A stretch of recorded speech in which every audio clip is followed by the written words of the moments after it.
오늘 우리에게 주시는 하나님 말씀 우리 함께 찾아서 봉독합니다. 갈라디아서 6장 16절부터 우리 마지막 18절까지 말씀입니다. 신약성경 309페이지에 있는 갈라디아서 6장 우리 16절부터 마지막 우리 18절까지의 말씀 우리 한 목소리로 하나님께 봉독해 올립니다. 무릇 이 규례를 행하는 자에게와 하나님이 이스라엘에게 평강과 긍휼이 있을지어다. 이후로는 누구든지 나를 괴롭게 하지 말라. 내가 내 몸에 예수의 흔적을 지니고 있노라. 형제들아, 우리 주 예수 그리스도의 은혜가 너희 심령에 있을지어다. 아멘. 하나님의 말씀입니다. 자, 오늘 드디어 이 갈라디아서의 마지막입니다. 아마 설교수를 세보니까 정확하지는 않지만 한 40개, 40번 정도 이 갈라디아서를 함께 강해했던 것 같습니다. 오늘은 갈라디아서의 마지막 6장 16절부터 우리 18절까지 말씀을 통해서 영적인 실제주의라고 하는 말씀으로 여러분과 귀한 말씀 나눠보고자 합니다. 서양에 내려오는 재미있는 이야기가 있습니다. 지도를 보시면 스페인 남단, 스페인 제일 끝에 그리고 이 모로코를 연결하는 작은 해협인 이 지브롤터라고 하는 해협이 있습니다. 굉장히 중요한 요새입니다. 지중해와 또 흑해와 또 이 지중해를 연결하는 아주 중요한 전략적인 요충지입니다. 이곳을 영국이 점령을 했고 스페인이 4년 동안 이 지역을 공격했지만 이 번번이 실패를 하기만 했어요.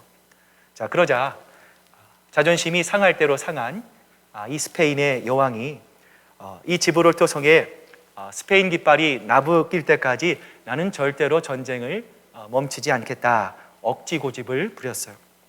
이 소식을 들은 영국 사령관은 어느 날 아침 성벽에 상대편의 국기, 이 스페인 국기를 1분 동안 휘날리게 했고요. 그제서야 여왕은 그 깃발을 보고 군대를 철수시키고 마침내 오래된 전쟁이 끝이 났다고 합니다. 자, 여러분, 이처럼 명분이냐 실제냐, 우리가 살면서 계속해서 이 맞부탁드리는 명제 중에 하나가 바로 명분이냐 실제냐입니다. 열왕기하 14장을 보면 다윗 왕이 등장합니다. 이 다윗 왕은 그 아들 압살롬을 많이 그리워했어요. 그런데 다윗은 이 아들 압살롬을 다시 왕궁으로 들여놓을 만한 명분이 없었어요. 자, 왜 그렇습니까? 바로 압살롬이 이 다윗의 맏아들이었던 암논을 죽였기 때문이에요. 그런 이유로 백성들이 이 압살롬을 죽여야 한다 주장해도 다윗은 그것을 막을 만한 명분이 없었습니다. 자, 그러자 이러한 다윗의 고민과 다윗의 이 아픔을 잘 알고 있었던 이 요압이 이 다윗에게 새로운 명분을 주기 위해서 한 여인을 데려다가 연극을 합니다. 자, 이 다윗에게 이 여인의 예화를 들려주는데요. 자, 명분보다 더 중요한 것이 실제라는 것을 다윗에게 깨닫게 하기 위해서였어요. 저는 오늘 본문을 묵상하면서 우리가 섬기는, 또 우리가 경배하고 우리가 예배하는 하나님에 대해서 생각해 보았습니다. 자, 우리가 섬기는 하나님은 과연 어떤 분일까요? 하나님은 명분을 중요시하는 분이실까요? 아니면 하나님은 실제를 더 중요하게 여기실까요? 우리가 성경을 읽어보면 성경 여기저기에 제일 많이 등장하는 단어가 있습니다. 바로 사랑이라고 하는 단어이죠. 자, 그런데 여러분, 우리가 하나님의 말씀을 따르면서 자, 사랑을 서로 해야 합니까? 하지 말아야 합니까? 라고 묻는다면 여러분 뭐라고 대답하시겠습니까? 아유, 목사님, 그게 무슨 말씀입니까? 당연히 사랑해야죠. 자, 우리 그리스도인들하면 누구라도 우리가 서로 사랑하라는 이 하나님의 말씀에 이의를 달 수 없는 것, 이것이 바로 사랑이라고 하는, 성경에 나타난 이 사랑이라고 하는 명분입니다. 자, 그런데 여러분 성경을 보면 예수님께서 우리가 서로 사랑하되, 자, 누구를 더 많이 사랑하라, 누구에게 관심을 가져라 말씀하셨습니까? 나그네와 또 고아와 과부, 정말 세상에서 핍박받고 세상으로부터 따돌림 당하는 그러한 사람들에게 더 많은 사랑과 더 많은 관심을 베풀어야 한다, 우리 주님은 말씀하셨어요. 이런 면에서 보면 예수님은 분명 이 명분을 중요하게 여기시기도 하지만 또 한편으로 보면 실제를 더 중요하게 여기시는 분 같기도 해요. 이처럼 예수님께서 사람을 판단하시는 기준이 마태복음 7장 16절부터 18절에 보면 이렇게 나와 있는데요. 자, 우리 한번 앞을 보시면서 같이 한번 읽어봅니다. 시작. 그들의 열매로 그들을 알지니 가시나무에서 포도를 또는 엉겅퀴에서 무화과를 따겠느냐. 이와 같이 좋은 나무마다 아름다운 열매를 맺고 못된 가지가 나쁜 열매를 맺나니 좋은 나무가 나쁜 열매를 맺을 수 없고 못된 나무가 아름다운 열매를 맺을 수 없느니라. 자, 여러분 무슨 말씀입니까? 여러분 세상의 판단의 기준은 무엇입니까? 야, 일을 시켜보니까 저 사람이 일을 참 싹싹하게 잘하네. 내가 생각한 것보다 업무 처리가 더 뛰어나네. 일 처리가 굉장히 빠른데. 이 사람은 공부를 많이 한 것 같은데. 자, 우리는 보통 사람을 판단할 때 그 사람의 겉모습을 가지고 판단합니다. 그 사람의 보여지는 모습을 보고 그 사람의 됨됨이를 우리는 판단합니다. 자, 그런데 오늘 예수님은 마태복음 7장 16절부터 18절에서 뭐라고 말씀하세요? 사람을 판단하되 그 기준이 뭐가 되지 말라라는 거예요? 그 사람이 말하는 것을 보고 판단하지 말라 말씀합니다. 말로 주여 주여 하면서 자기를 쫓는 것처럼 보여도 그것이 전부가 아니다, 그것이 다가 아니다, 주님은 말씀합니다. 대신 그 사람의 열매를 보라, 주님은 말씀하십니다. 그 사람의 삶을 보고 그 사람의 행동을 보며 그 사람이 실제로 어떻게 사는가를 보아야 한다라고 우리 주님은 말씀하십니다. 그러니까 정말 그 사람의 사람됨을 정확하게 보여주는 바로미터는 무엇입니까? 말이 아니라는 거예요. 그 사람의 행동이며 그 열매를 보고 그 사람을 판단하라, 성경은 우리에게 말씀하고 있는 거예요. 자, 이러한 예수님의 말씀을 보면 예수님은 어떤 분 같습니까? 예수님은 명분론자가 아니라 실제를 훨씬 더 중요하게 여기시는 분 같기도 해요. 이런 점에서 볼 때 우리 모두는 하나님의 자녀입니다. 예수님의 제자들입니다. 자, 만약 예수님이, 우리가 따르는 예수님, 우리가 사랑하는 예수님, 우리가 끝까지 쫓아가야 할 예수님이 명분보다 실제를 더 중요하게 여기신다면 여러분, 우리는 어떻게 살아야 합니까? 예수님과 같이 말하는 대로 실천하고 예수님대로 행동하는 사람이 되어야 하는 것이 옳지 않겠습니까? 자, 그렇다면 우리 그리스도인들이 예수님을 따라 예수님과 같이 말하고 행동하고 실천하는 영적인 실제론자가 된다는 것은 과연 무엇을 의미할까요? 목사님, 영적인 실제론자라고 하는 말이 제가 듣기엔 참 어려운 말 같습니다. 아마 이렇게 생각하시는 분이 계실 거예요. 자, 여러분 그렇지 않습니다. 이 말은 어려운 말이 아닙니다. 영적인 실제주의란 무엇입니까? 예수님이 하찮게 여기시는 것은 나도 어떻게 해야 돼요? 하찮게 여기는 것입니다. 그런데 반대로 예수님이 중요하게 여기시는 것을 나는 어떻게 해야 됩니까? 나도 중요하게 여기는 것입니다. 여러분의 삶의 모습을 보세요. 나는 정말 예수님이 중요한 것을 중요하게 여기고 예수님이 하찮게 여기는 것을 나는 과연 하찮게 여기며 살고 있느냐라는 것입니다. 지금까지 우리는 몇 개월 동안 갈라디아서를 살펴보고 있습니다. 자, 이 갈라디아서 안에 등장하는 인물들은 다른 서신서에 비해 그 인물들이 별로 많지 않습니다. 크게 두 명이 등장합니다. 한 사람은 오늘 이 편지를 쓰고 있는 바울이고, 자, 다른 한 사람은 이 바울의 상대역입니다. 악역으로 등장하고 있는 행위주의자들, 거짓 교사들이에요.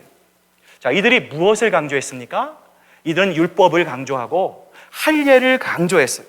자, 율법과 할례를 통해서 이 두 것이 자기의 신앙의 확고부도한 명분으로 삼았어요. 자, 이것을 계속해서 주장했던 사람들이 바로 행위자들, 이 거짓 선지자들이었어요. 자, 바울은 그런데 이들을 향해서 끊임없이 질책하고 있지 않습니까? 그들을 책망하고 있습니다. 자, 왜 그렇습니까? 그들이 왜 그렇기 때문에 바울은 그들을 책망합니까? 그들은 하나님이 하찮게 여기시는 것을 반대로 중요하다고 생각했고, 그들은 반대로 하나님이 중요하다는 것을 그들은 배척했기 때문이에요.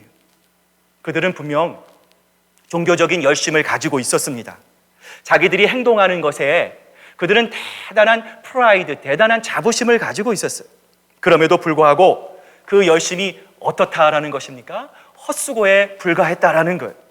흔히 말해서 헛다리 짚기에 불과한 것이 되어버렸다라는 것입니다. 이러한 점에서 사도 바울은 오늘 갈라디아서를 마무리하면서 지금까지 이런 모양 저런 모양 여러 가지로 이야기해온 중요한 신앙의 한 가지의 원리를 오늘 본문을 통해서 마지막으로 반복해서 우리들에게 이야기해주고 있는 거예요. 자, 오늘 본문 16절에 오늘 사도 바울이 말하는 복음의 핵심이 담겨져 있는데요. 자, 우리 16절 말씀 같이 한번 읽어봅니다. 시작. 무릇 이 규례를 행하는 자에게와 하나님의 이스라엘에게 평강과 긍휼이 있을지어다. 우리 한 번만 더 읽어보겠습니다. 시작. 무릇 이 규례를 행하는 자에게와 하나님의 이스라엘에게 평강과 긍휼이 있을지어다. 자, 갈라디아서의 마지막입니다. 정말 끝에 와 있습니다. 자, 여러분, 우리가 어떤 과업을 하지 않습니까? 자, 수개월 몇 개월씩 일을 하면 끝날 때 여러분 마음이 어떻습니까? 시원하기도 하고 한편으로는 어떤 마음이 듭니까? 뭔가 좀 섭섭한 마음이 듭니다. 자, 오늘 이 갈라디아서의 마지막에서 이 사도 바울은요, 그냥 이대로 무언가 마무리 지을 수 없다는 듯이 한 번 더 힘주어서 강조하고 있어요. 자, 그것이 바로 이 말씀입니다. 무릇 이 규례를 행하는 자에게와 하나님의 이스라엘에게 평강과 긍휼이 있을지어다. 지금까지 바울은 이렇게 저렇게 또 이 모양 저 모양으로 이야기한 모든 내용들을 종합해서 요약하고 있는데요. 그 단어가 무엇입니까? 바로 이 규례라고 하는 단어예요. 자, 이 규례라는 것은 무엇입니까? 이것이 바로 우리 신앙의 기준입니다. 앞으로도 우리가 계속 지켜야 할 사도적인 믿음, 교회가 교회다울 수 있는 교회의 지표, 신앙의 핵심 중에 핵심이 바로 오늘 본문에서 바울이 말하는 규례인 것이에요. 요즘 우리는 주님 안에서 한 가족입니다. 성경 공부를 하고 있습니다. 성경 공부를 하다 보면 많은 분들이 이렇게 말합니다. 목사님, 제가 지난주에 배운 내용이 하나도 기억이 안 납니다. 제가 작년에 배웠는데 작년에 2달, 또 4주, 6주 이렇게 배운 게요, 목사님 죄송합니다. 제가 하나도 기억에 나지 않습니다. 이렇게 이야기를 합니다. 그러면 제가 이렇게 말씀드리죠. 걱정하지 마십시오. 잊어버릴 수 있습니다. 그래야 사람이 사는 것입니다. 그런데 이 한 가지만은 잊지 마시길 바랍니다. 어떤 일이 있어도 우리의 이름이 생명책에 기록되어야 한다는 그 사실 하나만은 절대로 하나님이 우리를 부르시는 그날까지 잊지 마시길 바랍니다. 제가 이렇게 강조합니다. 오늘 바울도 그런 마음이 있을 거예요. 갈라디아 교회를 향해서 수없이 많은 편지를 썼습니다. 하나님의 복음과 진정한 복음이 우리에게 주는 그 자유를 바울은 이 갈라디아 교인들이 이해하기를 원했습니다. 그러나 바울은 이 갈라디아서의 마지막에서 이런 소망을 가지고 있었을 것 같아요. 갈라디아 교회 교인들이여, 다른 것은 다 잊어버려도 괜찮습니다. 그러나 이 하나만은, 갈라디아서의 이 마지막 순간에 이 하나만은 오늘 이 시간 여러분의 마음속에 새기고 절대로 잊지 말기를 바랍니다.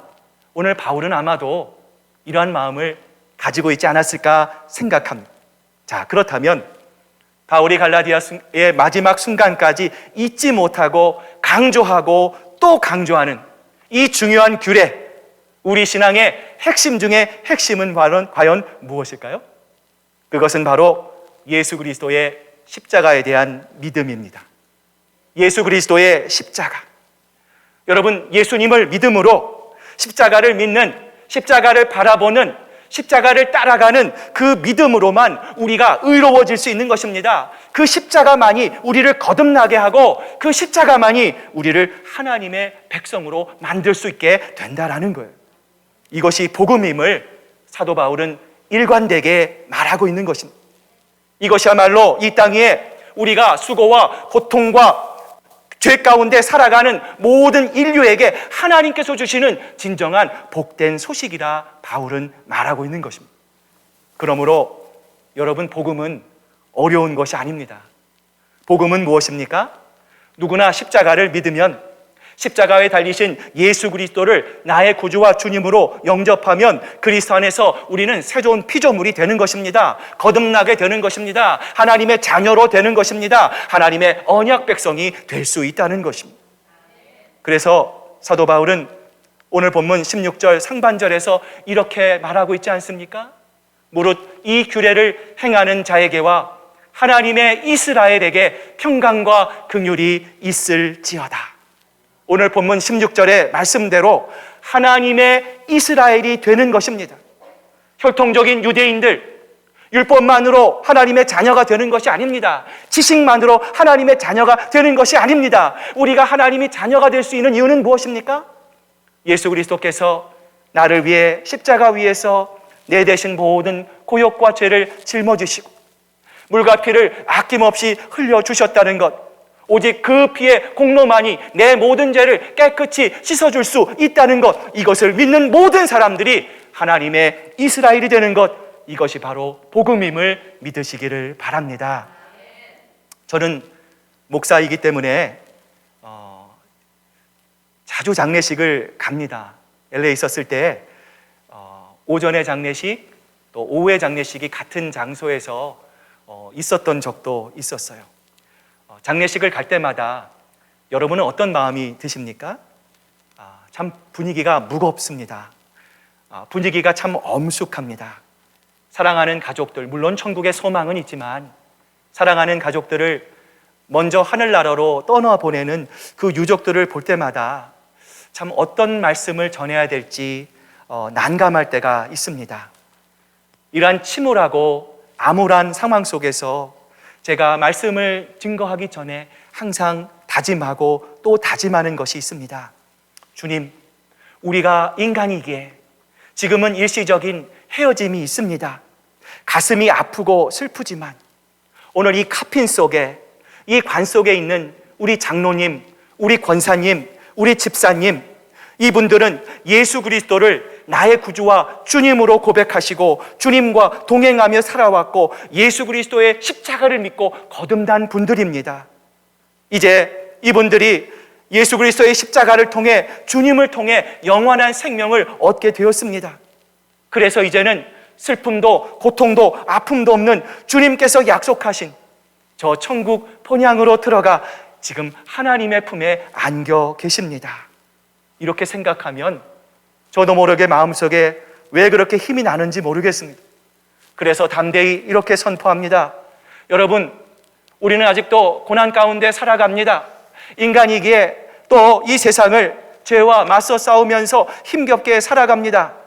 한편으로는 우리가 은혜를 받기도 하지만 한편으로는 죄와 어둠에 맞붙어서 죄와 씨름하면서 정말 힘겹게 조심스럽게 이 세상을 살아갑니다. 우리는 아직도 죄 많은 이 세상 가운데 살아가지만 돌아가신 오늘 이 장로님, 이 권사님, 집사님, 성도님은 이미 선한 싸움 다 싸우고 달려갈 길 다 마치고 더 요단강을 건너 하나님의 품에 안기셨습니다. 지금 우리가 예배드리는 이 순간 사랑하는 저 성도님은 하늘나라의 주님 품에 기쁨으로 살아 계실 줄로 믿습니다.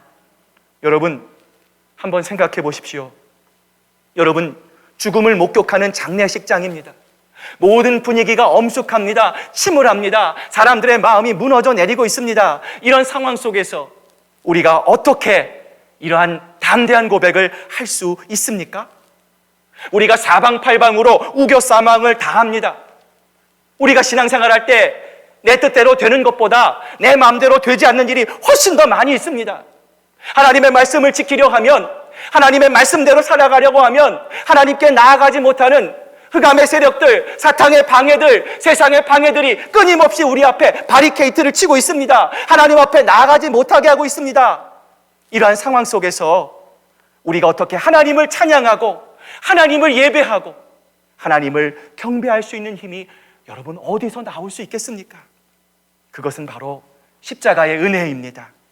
그것은 바로 십자가만이 우리에게 주는 소망입니다. 십자가가 주는 확신이며 위로입니다.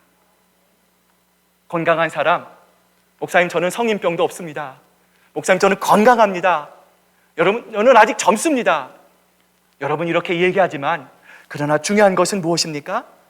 우리 모두는 언젠가 죽음의 문 앞에 서야 할 때가 옵니다. 그때 죽음 앞에서 우리가 의지할 것, 우리가 기대할 수 있는 것은 무엇일까요? 죽음 앞에서는 내가 세례를 받았나, 세례받지 않았나 아무 소용이 없습니다.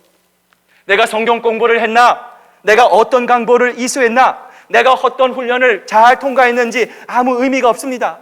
내 직분이 어떤 것인지도 아무것도 의미가 없습니다. 죽음 앞에서 우리가 유일하게 붙들어야 될 것은 무엇입니까? 오직 십자가의 믿음 하나뿐인 것이에요. 교회 다닌 지 10년, 20년, 30년 되었습니다. 내가 이러한 직분자랍니다 라고 하는 명분이 아니라 실제로 죽음 앞에서 우리를 하늘나라 저 천국의 도성으로 이끌 수 있게 하는 것은 바로 십자가의 믿음 그 하나밖에 없다라는 거예요. 한 번은 우리가 잘 아는 종교개혁자 마틴 루터가 몸이 아파서 누워 있었어요. 하루는 마귀가 이 루터를 비웃듯이 쳐다보면서 이 루터의 행위를 기록한 큰 두루마기를 쫙 펼쳤습니다. 거기에는 루터가 남들은 모르지만 남몰래 지은 모든 죄들이 낱낱이 다 기록되어 있었어요. 이것을 보자 루터가 움찔했습니다. 그러자 기가 살아서 의기양양해진 마귀가 루터에게 이렇게 말합니다. 이것이 세상에 공개되는 때는 내가 모든 사람들에게 다 창피를 당할 것이다. 내가 추진하려고 하는 그 종교개혁도 이제는 다 끝장이다. 어디 한번 내가 읽어줄까? 루터가 주눅이 들어서 아무 말도 하지 못하고 있는데 갑자기 깨달은 것이 있었어요. 그러자 루터가 마귀를 향해서 이렇게 큰 소리로 외칩니다. 마귀야, 내가 모르는 것이 하나 있는 것 같은데 여기 있는 모든 것이 다 사실이다. 그래, 나는 이러한 죄를 졌다. 나는 하나님만이 아는 세상 사람들이 모르는 수없이 많은 죄들을 내가 지어왔다. 네가 기록한 내 행위에 기록되어 있는 모든 것은 다 사실이다. 그렇지만 마귀야, 너 성경 말씀 기억하니? 내가 진실로 회개하면 동이 서에서 먼 것 같이 주님은 내 죄가를 기억하지 않으신다고 했어. 내가 주님 앞에 회개하기만 하면 주님께서는 내 죄를 깊은 바다에 집어넣으셔서 아무것도 그것을 기억하지 못하신다고 하셨어. 마귀야, 나는 주님 앞에 죄인이지만 주님 앞에 진정한 회개를 통해 예수 그리스도의 피로 내 모든 피가 깨끗하게 양털과 같이 씻어졌다는 것, 마귀는 너 그 하나는 잊어버린 것 같구나, 이렇게 얘기했다는 겁니다. 사랑하는 여러분, 이것이 바로 십자가의 믿음입니다. 오늘 갈라디아서의 마지막, 갈라디아서 1장 1절부터 마지막 6장 18절까지 반복해서 이 사도 바울이 이야기해온 내용이 바로 이 십자가의 믿음인 거예요. 구원은 어떤 사람이 얼마나 열심을 내느냐, 얼마나 최선을 다하냐에 따라 결정되는 것이 아닙니다. 구원은 하나님이 새롭게 정하신 십자가의 원리를 내가 받아들일 것인가, 그 십자가의 보응을 내가 받아들이지 않을 것인가에 따라 달라지게 된다라는 거예요. 그 이야기를 바울은 갈라디아서 처음부터 끝까지, 지금까지 이야기하고 있는 것이죠. 그러므로 갈라디아서를 마무리하면서, 목사님, 제가 죄송합니다. 갈라디아서 다 제가 잊어먹었습니다. 어떤 내용인지 잘 모르겠습니다. 목사님, 죄송합니다. 괜찮습니다. 여러분 다 잊어버리셔도 괜찮습니다. 그러나 갈라디아서를 마무리하면서 이 한 가지만은 여러분 마음속에 꼭 기억하시기를 바랍니다. 한번 따라해 보시길 바랍니다. 십자가의 믿음이 우리 신앙의 출발점이자 마지막입니다. 아멘? 여러분 꼭 기억하십시오. 갈라디아서를 다 몰라도, 여러분 갈라디아서를 통해서 뭘 배웠습니까? 라고 하면 여러분 뭐라고 대답하셔야 됩니까? 아유, 그것도 모르십니까? 그 내용은 말이에요, 복잡한 것이 아닙니다. 십자가의 믿음이 우리 신앙의 출발점이자 우리의 마지막입니다. 담대히 고백할 수 있는 여러분 되시기를 바랍니다. 죽음의 강을 건너는 순간 다른 것이 필요한 게 아닙니다. 우리의 타이틀, 우리의 직분이 중요한 게 아닙니다. 내가 얼마나 이 땅에서 열심히 수고했느냐, 그것이 중요한 것이 아닙니다. 오직 한 가지, 십자가의 믿음, 이 한 가지만을 여러분 잊지 마시기를 소망합니다. 이제 오늘 말씀을 마무리합니다. 사도 바울은 오늘 본문 17절에서 우리에게 이렇게 말하고 있는데요, 우리 17절 말씀 같이 한번 읽어봅니다. 시작. 이후로는 누구든지 나를 괴롭게 하지 말라. 나는 내 몸에 예수의 흔적을 지니고. 사도 바울은 복음을 위해서 헐벗고 먹지 못하고 자지 못하고 굶주리고 산을 넘고 강을 건너 하나님이 보내시는 곳이면 어디든지 달려가서 사도 바울은 복음을 증거했습니다. 복음을 믿으라 외치면서 당한 고통의 흔적이 사도 바울에게 남아 있습니다. 온몸으로 견뎌낸 핍박의 흔적이 바울에게 있었는데요, 그것이 바로 예수의 흔적이었어요. 사도 바울은 지식만으로 그친 사람이 아닙니다. 명분만으로 그치지 않았습니다. 예수 때문에, 복음 때문에, 그리스도의 진리 때문에 산간지방을 다니며 받아보지 못한 핍박과 고난을 받고 두들겨 맞기도 하고 돌에 맞고 정신을 잃어버릴 정도로 고난을 겪었습니다. 그 흔적이 사도 바울은 자신에게 고스란히 남아있다 이야기합니다. 그러므로 바울이 갈라디아서의 오늘 이 마지막에서 우리에게 말하는 것은 무엇입니까? 여러분, 예수를 믿는 것이 명분뿐이었다면, 복음을 따르고 전하는 것이 지식뿐이었다면, 어찌 내가 예수를 위해서 핍박받고 온갖 고초를 받고 온갖 핍박을 받으면서 지금까지 내가 올 수 있었겠습니까? 그러므로 내 몸이 증명하고 있는 것처럼 내 몸에 새겨져 지울 수 없는 예수 그리스도의 흔적이야말로 내가 그리스도의 진실한 종이라는 증거가 아니겠습니까? 저는 오늘 이 갈라디아 강해를 마무리하면서 오늘 사도 바울이 마치 우리를 향해 이렇게 외치는 것 같았어요. 사랑하는 시애틀 큰사랑교회 성도 여러분, 여러분도 나와 같이 예수 그리스도의 흔적을 여러분 마음속에 가지고 계십니까? 예수를 믿는 것 때문에, 정말 복음 때문에, 정말 진리 때문에 사람과 세상을 따라가지 않고 예수님만을 바라보고 십자가의 믿음만을 가지고 세상을 향해 나아가는 것, 그 주님만을 바라보는 것, 그것 때문에 여러분이 어려움을 겪고 십자가 진리를 따르는 것 때문에 고난과 고초를 겪어본 상처의 흔적이 여러분에게도 있습니까? 세상은 지금도 우리를 유혹합니다. 세상은 우리에게 사탕을 주기도 합니다. 광명의 천사로 나타나기도 합니다. 그런데 여러분, 세상이 우리를 회유하다가 안 되면 세상은 마침내 우리를 핍박할 것입니다. 그러나 세상이 아무리 우리를 위협하고 경고하고 핍박해도 우리의 몸에 아로새겨진 예수 그리스도의 흔적이 있습니다. 이 흔적은 이 세상이 아무리 지우려고 해도 애를 써도 절대로 지울 수 없는 주님이 우리에게 주신 예수 그리스도의 흔적임을 믿습니다. 그러므로 사랑하는 여러분, 그러므로 우리가 바라봐야 될 것은 오직 십자가입니다.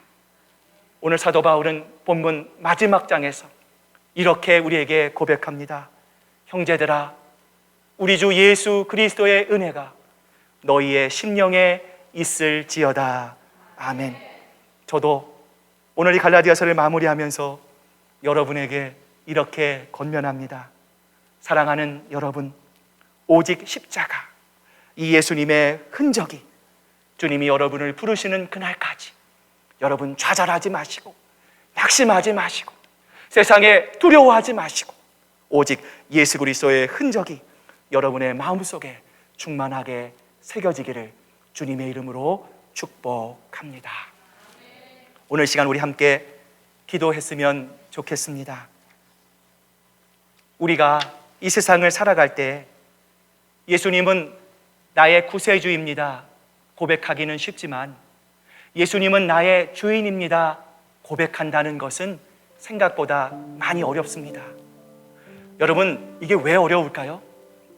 예수님이 주인이라는 것은 내 안방을 주님께 내어드려야 하기 때문입니다. 나는 건넌방으로 가야 합니다. 내 삶의 가장 중요한 것을 주님 앞에 내어드려야 하기 때문입니다. 우리의 삶을 되돌아볼 때 우리가 아직도 움켜진 것들이 너무나 많이 있습니다. 명예, 유혹, 또 권력욕, 물질욕, 또 내가 남보다 앞서야 된다는 강박관념, 그 모든 것들이 우리로 하여금 이 움켜진 손을 놓지 못하게 하고 있습니다. 그러나 주님은 우리에게 말씀합니다. 십자가의 복음은 우리가 움켜져서 가는 것이 아닙니다. 내가 이 세상에서 아무리 사람들로부터 인정과 칭찬을 받아도 우리가 진정 힘써야 될 것은 예수 그리스도께로부터 인정받는 삶이 되어야 한다는 것입니다. 오늘 시간 우리 함께 기도하기를 원합니다. 하나님, 이제 우리 금요일, 토요일, 또 주일, 이제 우리 귀한 선교사님 모시고 또 우리 교회 18회를 맞이해서 우리 함께 귀한 이 집회를 갖고자 합니다. 하나님, 이를 위해서 기도해야 합니다. 원수마귀 사탄이 틈타지 않게 하시고, 하나님 각 예배마다 하나님의 풍성한 은혜가 넘쳐나게 하시고, 하나님 우리 마음속에 메말랐던 마음의 문을 열어주시고, 정말 하나님 우리 주변에 예수님을 알지 못하는 한 영혼, 그 예수님의 마음, 예수님의 심령으로 하나님 우리도 정말 복음을 전하고 생명을 살리는 정말 예수 그리스도의 십자가의 복음, 그 믿음이 우리 마음속에 온전히 새겨지게 하시고, 이를 통해 우리의 삶이 아름다운 성령의 열매, 삶의 열매가 아름답게 맺어질 수 있도록 주님 역사하여 주시옵소서. 오늘 시간 우리 함께 또 집회를 위해서 기도할 때 우리 한번 주여 주여 주여 우리 3번 부르짖으면서 우리 간절히 주님 앞에 기도로 나아가겠습니다. 주여 주여 주여. 아버지 하나님 감사합니다. 우리의 마음에 하나님 주님의 마음을 주신 주님 감사합니다. 주여, 더 주님을 알기를 원합니다. 주님, 더 주님을 사랑합니다. 아버지 하나님, 더 주님을 바라보기를 원합니다. 예수 그리스도의 흔적, 십자가의 복음, 하나님 그 십자가의 믿음이 주여 우리 마음속에 아름답게 새겨지기를 소원합니다. 주님, 아버지 하나님 역사하여 주시옵소서. 아버지 하나님, 귀한 하나님의 은혜와 소망으로 저희들 주님을 향해 나아갑니다. 아버지 하나님, 우리의 마음을 주장하시고, 아버지 하나님 모든 집회 기간 동안 아버지 하나님 천군 천사를 보내주시고, 아버지 악한 마귀 틈타지 않게 하시고, 하나님의 말씀이 하나님 진리의 영으로 선포되게 하시고, 듣는 우리가 말씀 받고 도전받고, 아버지 우리 시애틀 큰사람 교회가 다시 한번 일어나기를 원합니다. 제자리에 주저앉지 않기를 원합니다. 옛곳에 하나님 안전지대에 머물러 있지 않기를 원합니다. 변화를 두려워하지 않기를 원합니다. 담대하게 주님을 향해 나아가기를 원합니다. 새로운 마음으로 아버지 좋은 교회에서 위대한 교회로 하나님 달려가기를 원합니다. 아버지 하나님 놀라운 하나님의 역사와 은혜를 허락하여 주시고, 기쁨 가운데 역사하시는 주님의 놀라운 은혜를 경험하며 아버지 함께 기뻐하는 아버지 하나님 모든 집회기간 될 수 있도록 아버지 하나님 역사하여 주시옵소서. 주님 도와주시옵소서. 하나님 아버지 감사합니다. 오늘 이 예배를 드리며 하나님 앞에 기도하며 아버지 하나님 이런 마음으로 주님 앞에 나아갑니다. 하나님, 우리가 무엇이간데 사랑해 주십니까? 하나님, 우리가 무엇이간데 하나님 이토록 우리를 축복해 주십니까? 우리가 주님을 멀리하고 우리가 하나님을 배반하고 우리가 하나님의 마음을 아프게 했지만 하나님은 조금도 변함없이 우리보다 먼저 사랑하셨습니다. 하나님의 사랑은 포기하지 않는 사랑입니다. 하나님은 우리를 포기하지 않으시고 우리를 소중하게 여기시고 아버지 끝까지 우리를 사랑하신다 말씀하셨습니다. 주님, 오늘 이 갈라디아서 마지막을 저희들 대하며 예수 그리스도의 십자가를 바라보며 우리도 사도 바울과 같이 예수 그리스도의 흔적이 우리의 몸과 마음속에 아름답게 새겨지기를 원합니다. 우리의 말로만이 아니라 하나님 실천하는 교회가 되기를 원합니다. 사랑한다는 말뿐만이 아니라 행함과 진실함으로 하나님의 마음을 기쁘시게 하는 Great Love Church of Seattle, 우리 큰 사랑 교회가 되기를 소망합니다. 아버지 하나님 역사하여 주시고 우리 마음속에 이번 집회 동안 더 풍성한 은혜를 주시고 한 영혼을 천하보다 소중히 여기시는 예수 그리스도의 귀한 마음이 우리의 마음속에 아름답게 새겨지는 귀하고 복된 집회가 될 수 있도록 주님 역사해 주시옵소서. 감사드리며 예수님의 이름으로 기도드립니다. 아멘.